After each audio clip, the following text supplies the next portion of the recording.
kini mo ni ato ang naunang gibaging aguho tree. So hapit na siya maging ready. Pag mo dako na ni siya, siguro ingon na ni. Kung ready to plant na, mao na po niya tong una nga ipadayon sa ato ang tree planting activity para na dalaw na po nato siya dito sa Picas area para na mudaghan ang ato ang aguho. Og mao po ni ang ato ang ihatag sa uban nga nangayo para na maka-tree planting po sila sa ilahang area. Ito yun ato nga daghan ang atong aguho nga gikolekta tungod kay mao ni ang common diri nga lugar og paspas pud ta makakuha og seedling nga libre lang. So nag-order po ta dito sa Bayugan City og mga dugang nga mga native seedlings by karon nga adlaw ilan to i-shipping para dito sa Picas area nato nga wala pa yung mga native nga kahoy. So yun na ni, daghan kayo, daghan na ang mga buhi.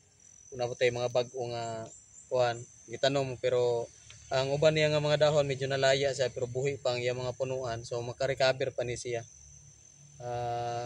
Kaluyan na maka-survive ang mas daghan ani ug daghan pud nga mahatagan kauban nato nga mga native trees enthusiasts.